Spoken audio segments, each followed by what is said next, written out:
All right, we're going to go ahead and get rolling. Welcome everyone to tonight's presentation. If you can't hear me, please let me know in the chat. Um, always uh, and yes, a recording will be made available. We usually upload it onto YouTube tomorrow. So Sharon, if you email us, we'll make sure you send. We'll get you that link as soon as it's uploaded. It's a great question. So today we're going to be talking about the storm. TSP investing in uncertain times. I know a lot of you have been asking, and a lot of folks have been reaching out to us saying, hey, look, there's a lot going on in the market. Things are choppy. I want to make sure I'm in a good spot for retirement. I want to make sure I'm in a good spot for the future. I want to make sure I'm invested correctly. So tonight we're going to be talking about that. Now, given that we are going to be talking about the market today and market returns and things like that, keep in mind, past performance is not indicative of any future results, and we're not making any claims or projections about the future market. All analysis is just based off of historical data. So, a little bit of background for those who are new. My name is John Mantilla. I'm the co-founder and CEO here at Parco, and we work with federal employees and retirees across the country and around the world, helping them plan their retirements no matter what stage of their careers that they're in. Could be those starting out and just wanting to make sure they're taking advantage of all the new benefits they have as a recent hire. Could be folks mid-career wanting to make sure that they've prepared themselves well. And then we oftentimes are working with folks near the end of their career, wanting to make sure that they're prepared for the next journey ahead. So no matter what stage of your career or your life that you're in, we work with folks across the country, and federal employees especially, to help them plan this out. And over the past few years, we've been building out our technology and our platform to make it so that way a lot of the stuff that we're talking about tonight you can have available to you right at your fingertips at goparco.com. So you don't have to wait for, a meeting with somebody or try to have somebody walk you through it. You can actually do a lot of this stuff on your own because we think that everybody should have access to the best financial and retirement planning at their fingertips. And, I know maybe have seen us. Um,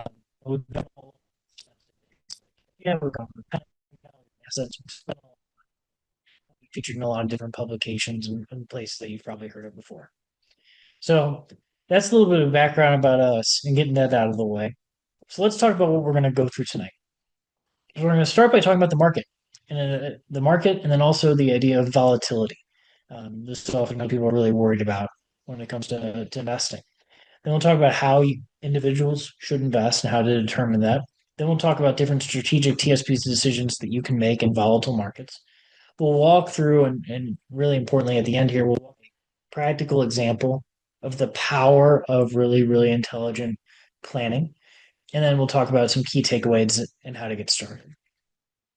So first, let's talk about the market and volatility. So, recently the market has been really, really volatile. So this is the graph of the S&P 500, which for those of you who are invested in it, it's the C, the TSP. And this is its returns over the past one whole year, so the past 12 months. Iran started uh, you can see how dramatically it fell, right? That shift change, that really quick change, swift change is volatility. When I worked on Wall Street, we used to say that stocks tend to take the stairs up and the elevator down, right? They can drop really fast, but it takes time for them to grow. Now it's been kind of crazy how fast it's bounced back since the Iran war started. So at its peak, it was down over almost 8% in just a moment. And this change and how fast that performance change, how fast those returns change is called volatility. And in the financial world, people call that volatility sigma. So if you ever hear people talk about, oh, the sigma of this stock or the sigma of the market, that's just another word for volatility. And it's a measure of the standard deviation of the market. So when something is highly volatile, it's not necessarily making any claims about the performance. It's just saying how wide the dispersion is of its returns, how much it goes up and how much it goes down. So something that's really volatile, that has high volatility, has a really wide cone of returns, right? It can go up 20%, but it can go down 20%. It can go up 20% or it can go down 20%. Something that is less volatile is a lot more stable, right? So the volatility is lower, the return profile is more stable. And so this volatility is really important because it can happen really fast, right? Like the magnitude of volatility also is indicative of how fast things can change, right? And so, one of the best ways to help control yourself from volatility and is by not reacting to it. So let's take an example of the COVID-19 pandemic. So you look at how the stock market was doing, it was at about 3,000 about that time. COVID hits, right? The world starts shutting down.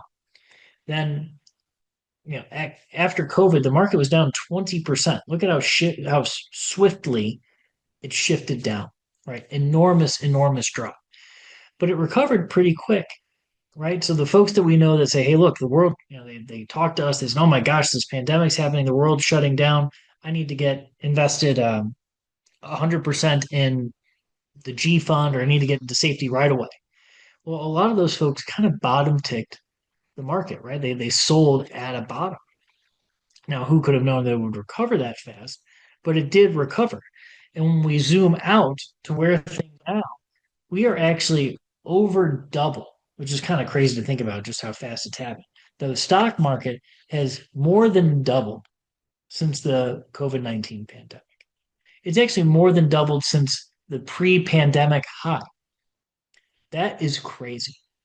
But like that's so over the long run, the market tends to do really well. But over the short run, it can be volatile. Sometimes we'll say something, this phrase like failing to prepare is preparing to fail. The folks that didn't have a really good plan before that volatility started found themselves really vulnerable in the sense that they were uncertain about what to do when the market had this really, really big reaction. And so, since they didn't have a plan, they hadn't thought through what that type of volatility would do in terms of like their retirement. They ended up acting more emotionally than rationally. So that's why here at Parco, we're always emphasizing, hey, like, let's look through your numbers, let's look through your situation, let's try to figure out what those key benchmarks are that you need to hit. So that way, when the stormy weather comes, you can handle it rationally and not emotionally. So that's sort of some of the background about the market and volatility and some of like those basics. Now, when we think about people ask us all the time, hey, how should I invest? And almost always it comes down to starting with what are these two ideas of your risk tolerance and your risk capacity. Now, your tolerance is basically what is your emotional capacity for loss. Um, when I worked at the hedge fund, we used to say like you wanted to have a portfolio that you were comfortable sleeping on at night, meaning that if the market was, whatever it was doing, you weren't sitting there up at night worried about any position that you had or any stock that you owned or index fund that you owned. So for some folks, they're really emotionally or their disposition is really conservative, right? They have a lower risk tolerance. They'd rather be invested more conservatively because when the market really goes down, it makes them sick. They get really nervous. It gives them lots of anxiety and worry. So those folks are more conservative. Some folks who are way more aggressive, maybe they're more gamblers, maybe they're okay with that type of speculation, they're okay with riding it out. Those folks are more on the right hand side, right? They're more aggressive.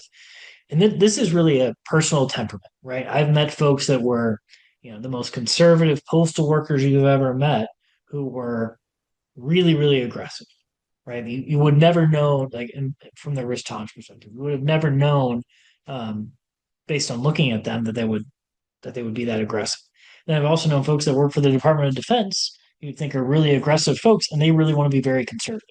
So it's all based on your individual situation. And what's nice is that you can actually use the risk growth questionnaire on our platform. When you look at your account, you can scan the code anytime. Actually, walk through our risk tolerance. It's a nice questionnaire.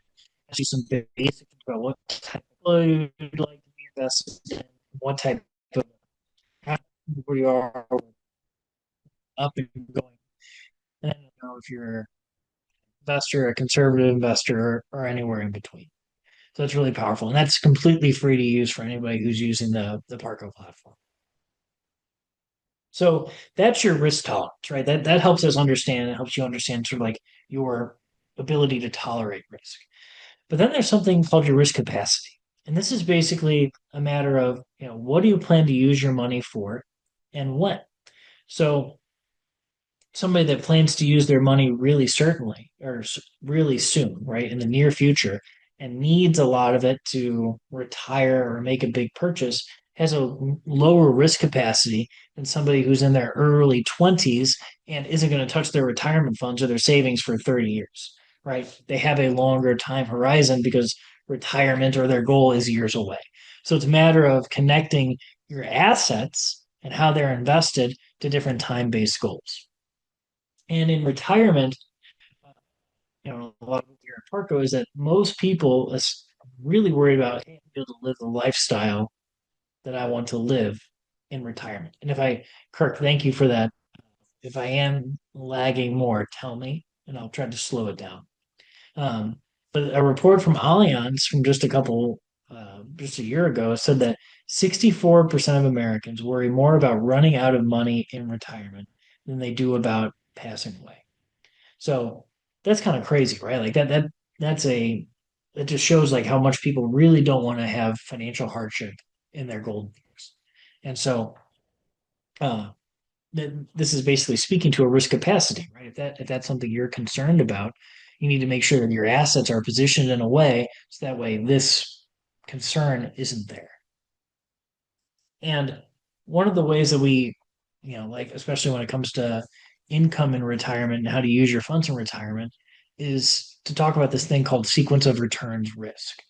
So it's it's basically tying the idea of like risk capacity and your goals to your how volatility you're invested. So let's take an example of the year 2000 to the year 2019.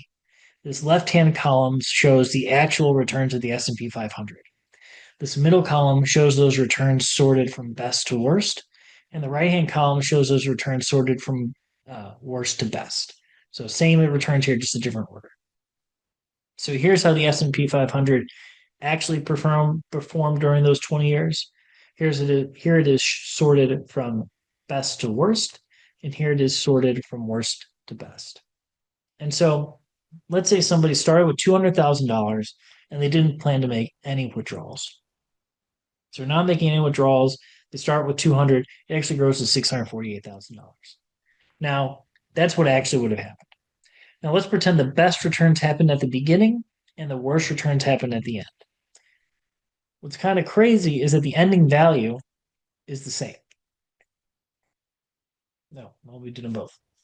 The ending value is the same whether you have the best returns happen at the beginning and then the worst happen at the end, the worst returns happen at the beginning, or the best returns happen at the end, or how the returns actually flow. Whatever way you order these returns ultimately doesn't matter because you're not taking any money out. That's really the punchline there. Is that if you're not taking any money out, the average return that your money's going to get is the average return of whatever you're invested in over that time period. The order, the sequence doesn't matter. That all fundamentally changed retired. So let's say take same person, say starts with that same amount, $200,000. They're taking out $500 a month, so $6,000 per year. Their ending balance, based if they had just stayed in the S&P 500, would be $305,000. That's what would have actually happened. Now, if the best returns happened at the beginning and the worst returns happened at the end, they actually have more money at the end. Now, why is that? Well, because they're taking out regular withdrawals, the amount of money that they have to compound in the first example is less than the amount of money that's available to compound in the second example because the second example is growing so fast. Right? There's more growth in the beginning. Now, we'd love to have the best returns happen at the beginning of retirement and the worst returns happen at the end. But we can't predict that. And what's really, really scary is if the bad returns happen at the beginning of your retirement, you're taking withdrawals from your accounts, there's simply not enough dollars for your account to recover, even if there's really strong performance at the end. So in this example, the person's entirely exhausted after the 20 years, even though the return profile is the same, because they've had to take out money from their account. So we always want to avoid that line. So Now let's dig a little bit deeper into the TSP and the different decisions that you have available to you and the options you have available to you within the TSP. So within the TSP, we're going to focus on the G fund, the F fund, the C fund, the S fund, and the I fund. Now we've gone through these a bunch of times before, but just for a little highlight, the G fund's the government bond fund. The F fund tracks the corporate bond fund or the global aggregate corporate bond fund. The C, S, and the I fund are all the equity funds. The C fund tracks the S&P 500, like we've talked about. The S fund tracks the Dow Jones Total Completion Index, which is basically everything in the market that's not in the S&P 500, all in the US. And then the I fund is the international fund. It tracks Europe, Australia, Asia, and the Far East. It does not include China. So when we look at what the volatility of each of these funds are, it kind of makes a lot of sense when you dig into it, right? The G fund is the least volatile of the TSP's funds. The F fund is a little bit more volatile, 5.54% is the annualized volatility. Then if you look at the equity funds, the CS and the I fund, those are all far more volatile, right? Because they're equity funds. They can go up a lot, but they can also go down a lot. And so when we look at the return profile, the the compounded annual growth rate on the G funds basically just whatever the average treasury yield has been over the past uh, almost 40 years, right? So it's been declining over time, but the CAGR since inception is about 4.67%. The F funds a little bit more. The CS and the I obviously have higher returns, but if you look below, they're more volatile, right? Their best year for the S&P for the C funds over plus 37%, where the worst years down almost 37%. Whereas the G fund has actually never had a negative year. It's had some very low years, but never had a negative year. So way less volatile. Then out over a 5 year period, again, the cone of volatility tightens because it's over a longer period of time, but still some significant dispersion. Over 10 years, again, the cone is tight. Um, the same deal, right? It's the tightening of the cone, but still that volatility. I always think that in 20 years, obviously, it's trending toward basically that long run average. I always think it's valuable too to kind of just look at what the actual annual returns are for each of these funds. So here's what the return profile has been for the G fund over the past 40 years, right? You talk about low volatility. This is a low volatility. This almost looks like a sine wave. Really, really low volatility, nice and calm and easy, but not a lot of growth. Fund, a little bit more volatile, right? You can see those negative years, right? There's obviously higher highs, but there are some negative and low lows. C fund, this is where we're starting to see a big wider dispersion, right? A lot of up years, but also some pretty dramatic and sometimes pretty scary down years.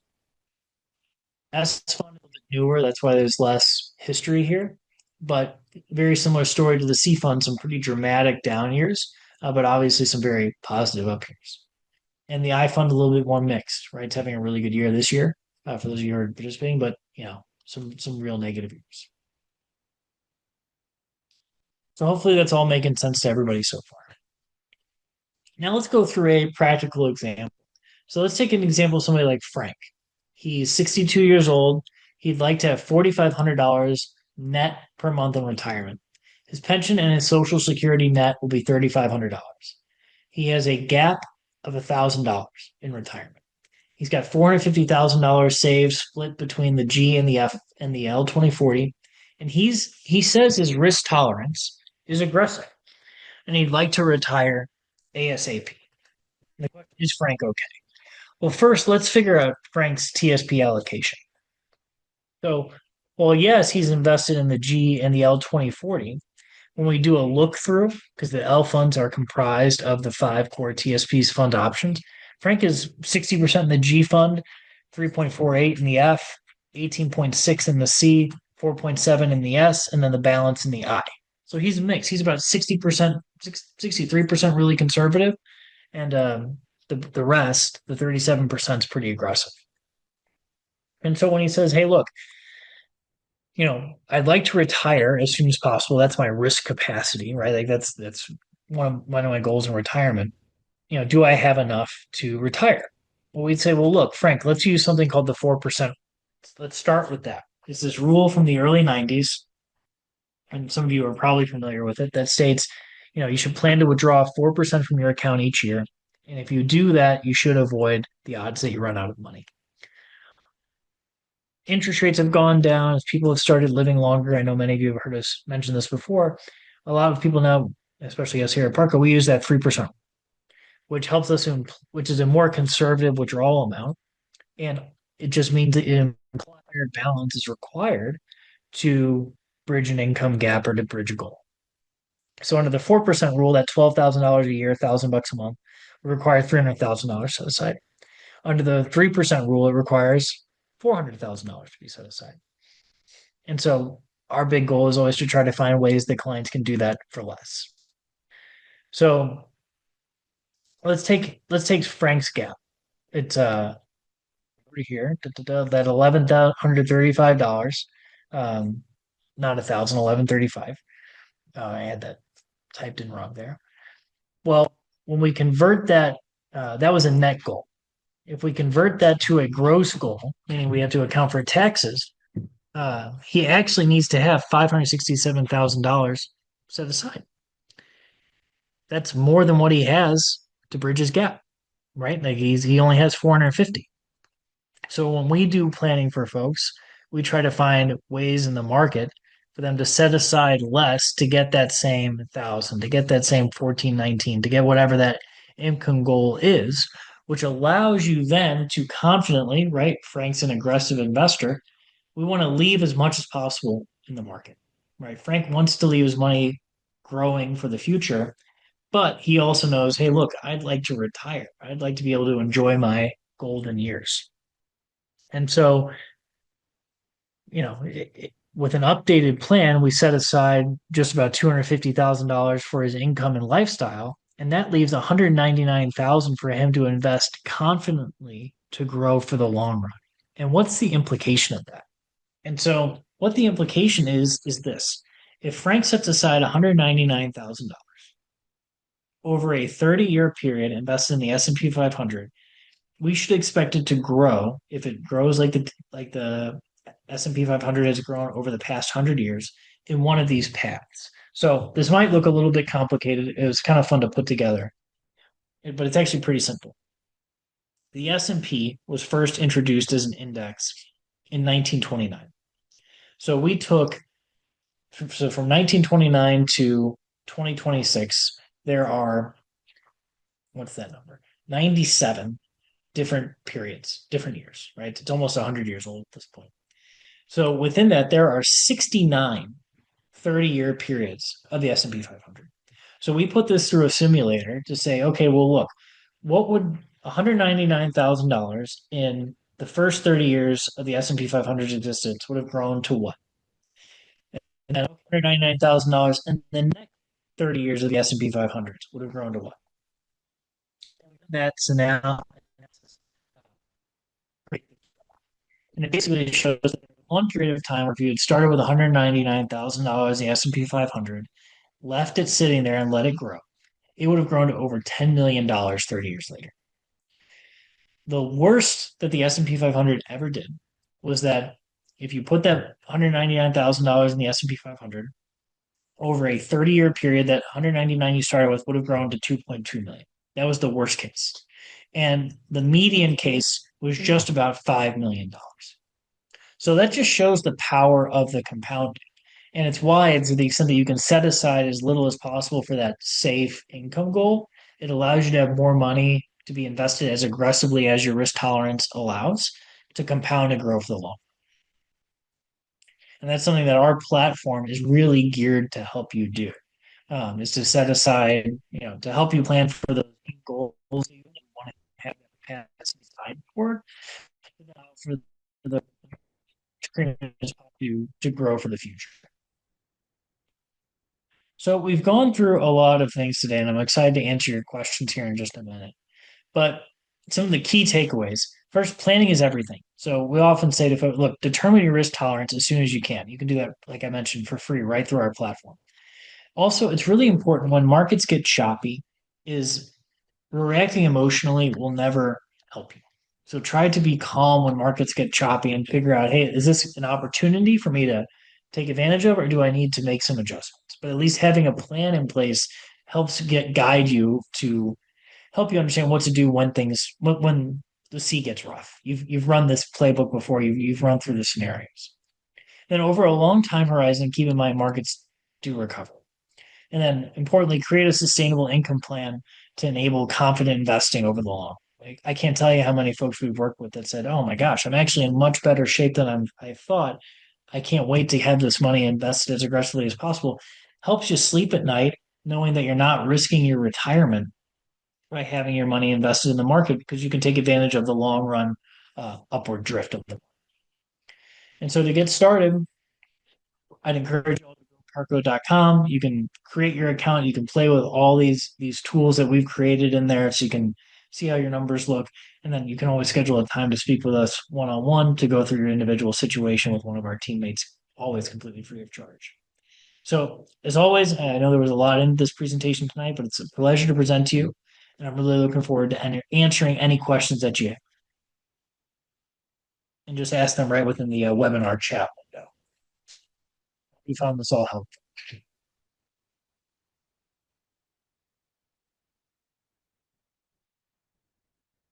There's the Q&A window. Stay away. So good question. Concerning the federal Frank example, are we assuming he had no other income coming in? So the only other income we had coming in his example was his pension from his time with the government and his Social Security. So he said, "Hey, look, I'd like $4,500 per month. Um, I have this gap that I need to fill. Uh, my pension and my Social Security get me close, but I need more.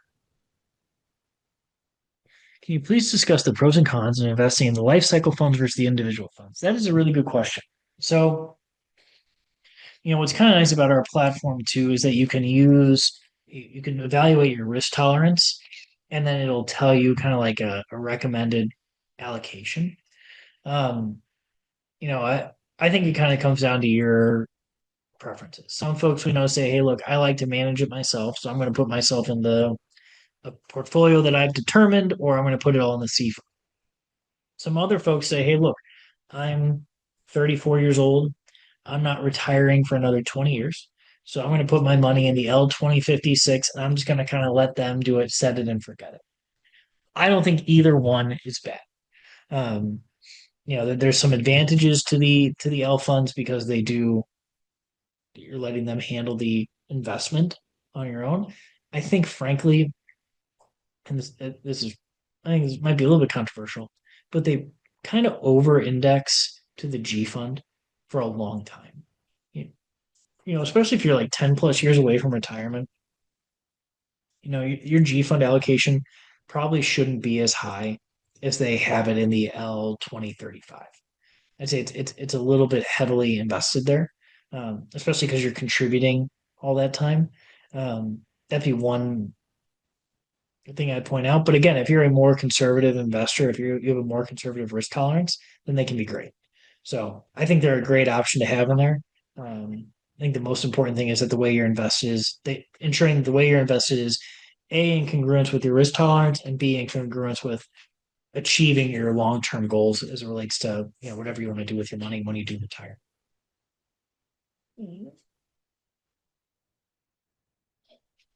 Okay, so Dwayne asks, what is the advantage of being in the C and the S funds versus just the C?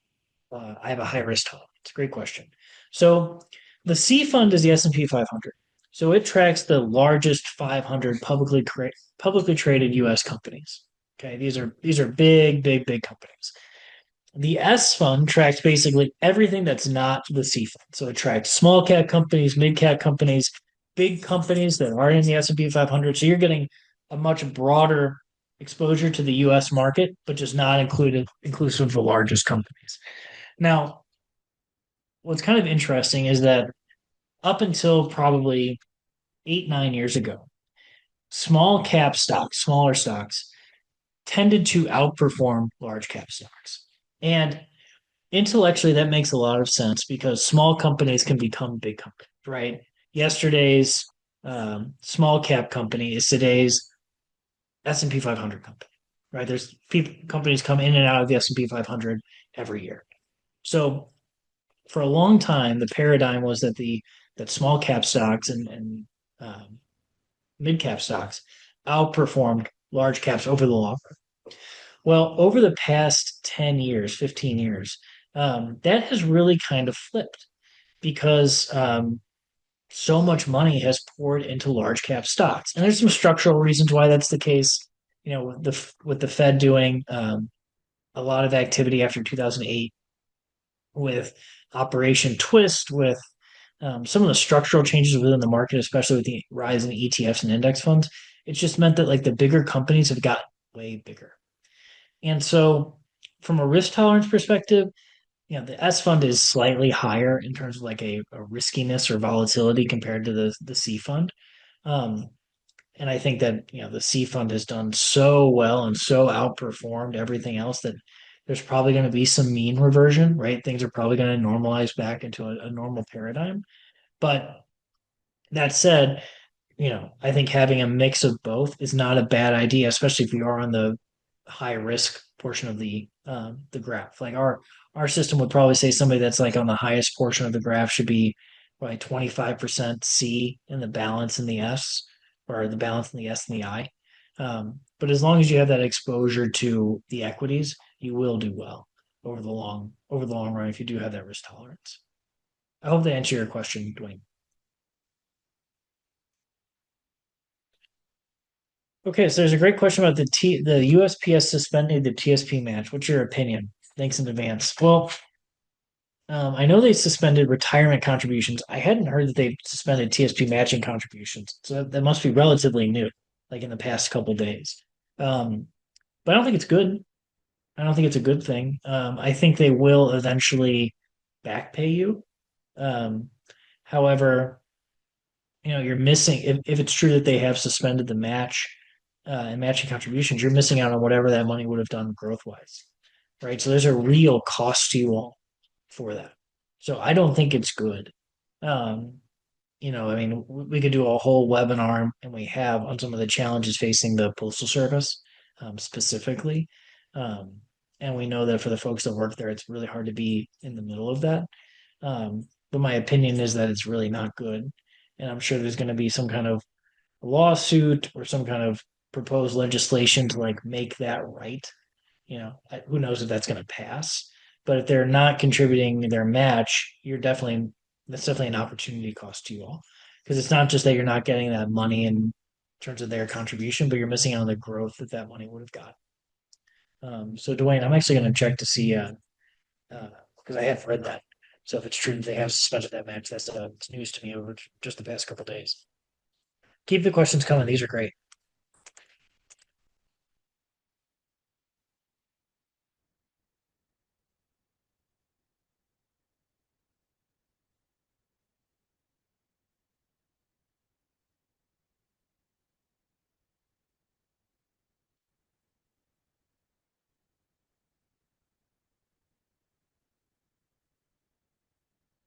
The line Dwayne, I know that they've suspended uh, pension plan contributions, but I haven't seen anything about them suspending TSP matching contributions.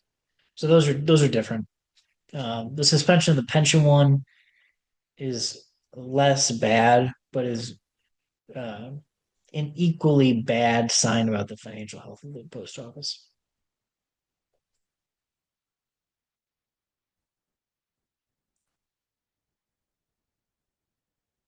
So the question is, can you tell us suggested TSP investment mix percentages for different investment risk time horizons? Yes, our platform can do that. You know, I can't paint with a broad brush on this because there's all these different permutations asked to, but if you log into our platform, or if you talk with one of our teammates, we can produce that recommendation for you based on when you're planning to retire, how you want to live in retirement, and what your risk tolerance is. We'll triangulate basically like how aggressive you can, or basically the minimum amount of risk. What do I try to say? The maximum amount of risk you should take, if that makes sense, right? You don't want to take more risk than you have to. Uh, so taking the minimum amount of risk necessary to get to that goal. Yeah, we can do that for you.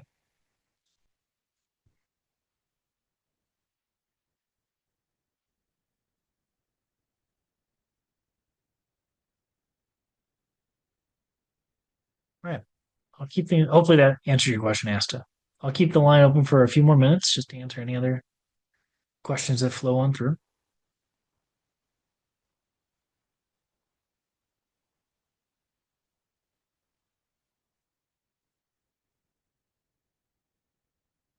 All right. Well, it was great to present to you all.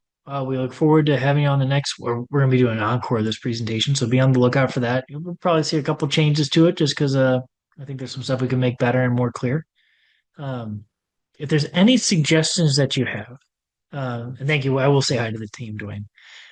Any suggestions you have for a future webinar, like tonight's webinar again came from a client saying, "Hey, look, I'd really like to talk more about this TSP and how should I be invested." It sounds like that's something people want more of. So we might even do one that's a more detailed one, kind of like following Asta's question about, "Hey, how should you be invested and how that works?" And we can demo that. Um, but we're really looking forward to some of the stuff we've been putting into the platform here. So there's a lot of exciting stuff coming down the pipe for y'all. So as always, everybody have a great evening. Be well, and we're looking forward to seeing you all on the next one. Take care.